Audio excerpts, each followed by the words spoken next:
Kependidikan, Mbak. Ya. Non guru, TU. Dia satu formasinya ada, dia ada 3-4 orang. Ya.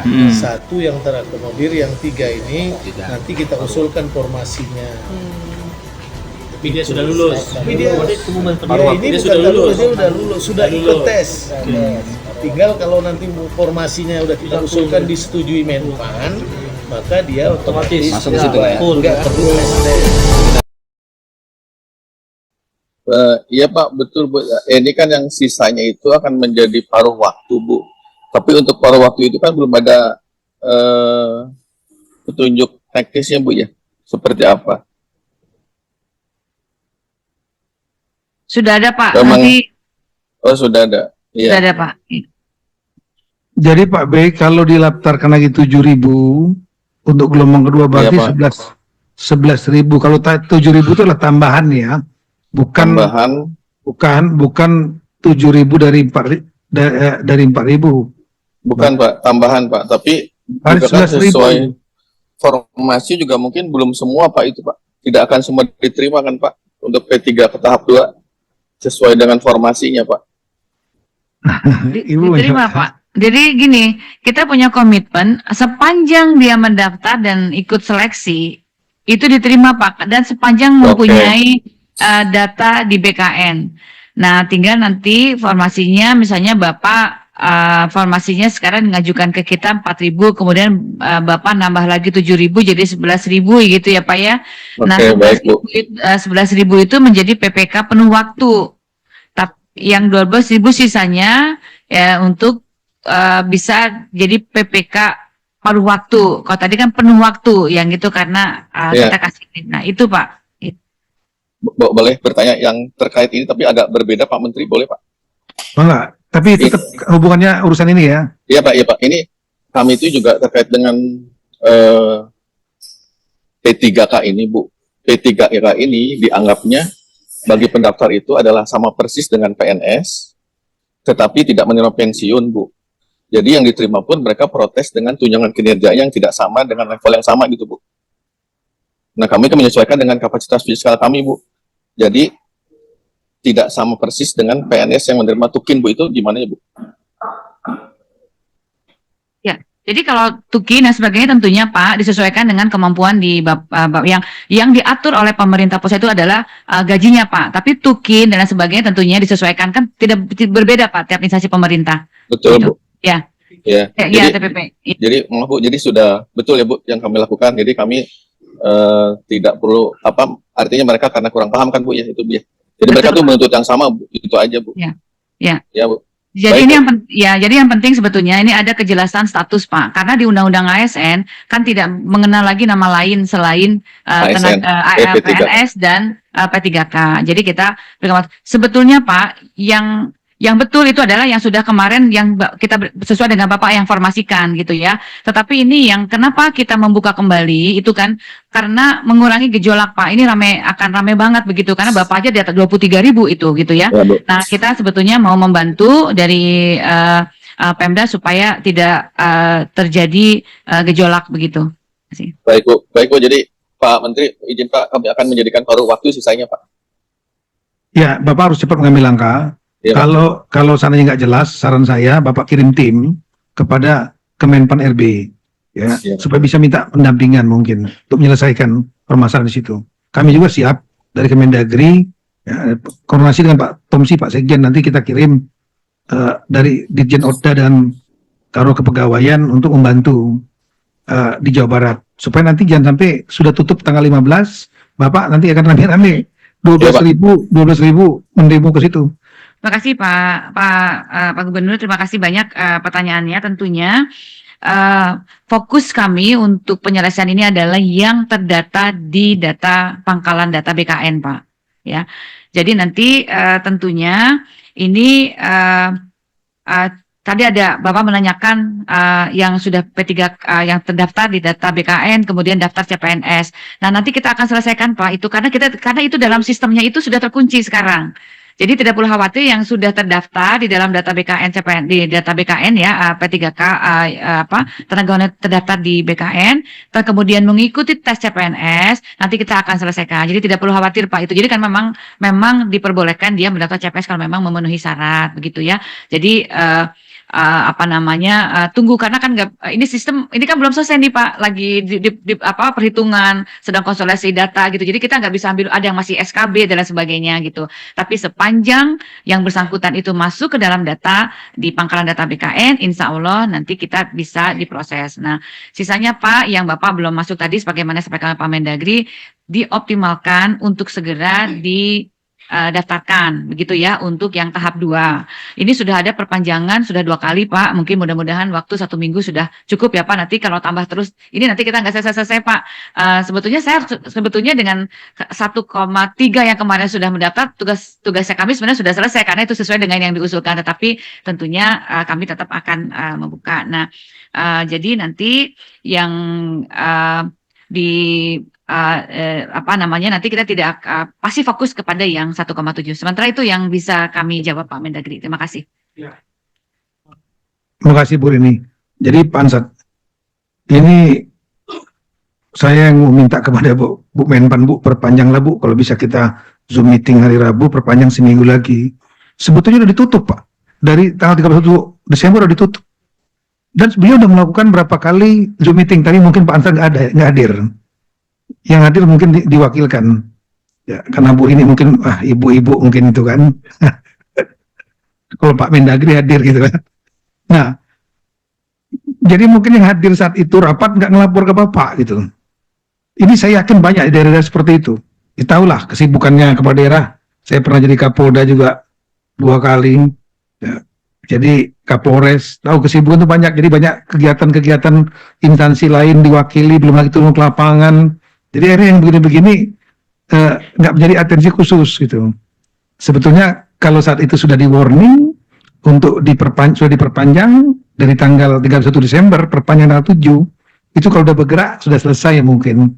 Tapi ya karena mungkin informasi masuk ke kepala daerah nggak lengkap.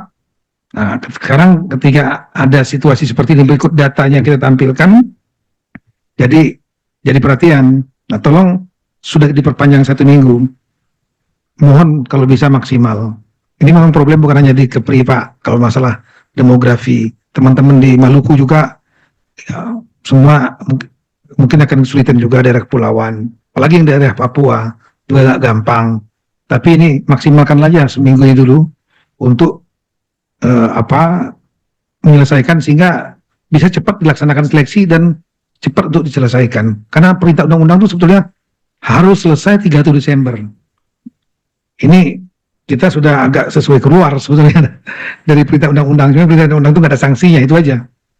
Nah, kemudian tadi mengenai apakah mungkin nanti ada yang setelah tanggal 23 Oktober ada kebijakan untuk ikut juga seleksi. Kita mau menyelesaikan hanya yang 1,7 dari base dasar 22 tahun 2022. Oktober 2003 sudah ada perintah untuk stop. Kalau masih ada ngerekrutmen, berarti jawabannya 1, tidak tahu kalau ada undang-undang itu melarang, ya, atau memang mau melanggar. Ya. Jadi kalau seandainya kita sampaikan, ya nanti kita akan carikan solusi lagi ke depan, kita akan buka lagi. Itulah persoalan berulang-ulang yang terjadi di daerah. Jadi begitu terjadi pergantian pejabat kepala daerah, rekrut baru, tim sukses, pejabat A. Kemudian begitu pilkada diganti kepala daerahnya B, Bapak B atau Ibu B, Bapak B, kemudian mentenaga honorerkan tim suksesnya yang lama masih tetap bertahan. Ditambah lagi nanti titipan pejabat-pejabat segala macam masuk untuk menjadi tenaga honorer, dan itu bertumpuk-tumpuk, jadilah 1,7 juta orang itu. Kalau dia tenaga skill, fine, seperti nakes tadi, kesehatan guru, penyuluh pertanian, meskipun saya juga sebagai bapaknya Satpol PP dan Damkar juga sebenarnya udah curhat, Bu, Damkar sama ini apa Satpol PP. Sepanjang dia sudah ada data di 2022, tolong didaftarkan. Jadi basis datanya saat ini kita rapat menyelesaikan yang 2022 itu 1,7. Yang kebijakan dari pemerintah pusat mereka jangan dianggurkan. Kira-kira begitu.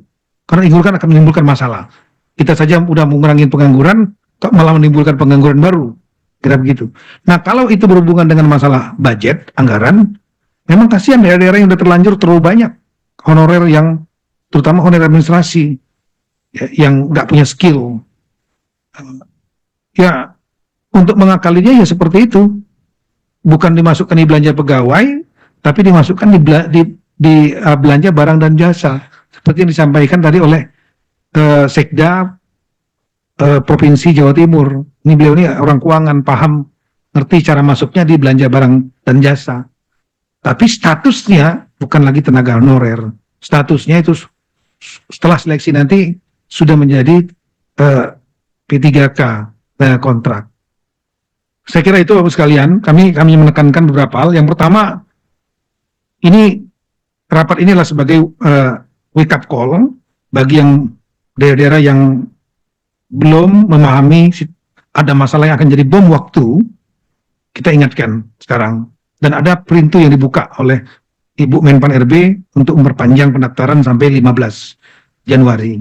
Kemudian yang kedua, spesifik ada beberapa daerah yang saya sebutkan tadi, ya, yang terjadi selisih karena tidak mendaftarkan, itu harus dicarikan jalan keluar, didaftarkan mereka. Sepanjang ada datanya. Ya, termasuk yang 0 tadi. Ya, yang sudah punya komitmen tadi sudah untuk mendaftarkan, saya ucapkan terima kasih. Karena masalah lulus atau enggak itu nomor 2. Tapi bapak dan ibu-ibu sebagai bapaknya mereka, ibunya mereka sudah daftarkan saja, udah syukur.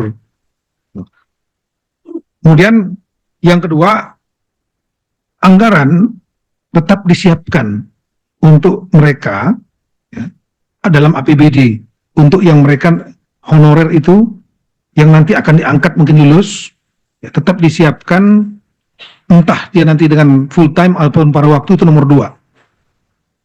Yang penting statusnya ada sebagai tenaga saya ulangi, P3 ASN P3K kontrak ya. Mereka statusnya jelas dan mereka kemudian disiapkan anggaran dari APBD karena pegawai-pegawai daerah dibayar oleh APBD. Nah, supaya APBD-nya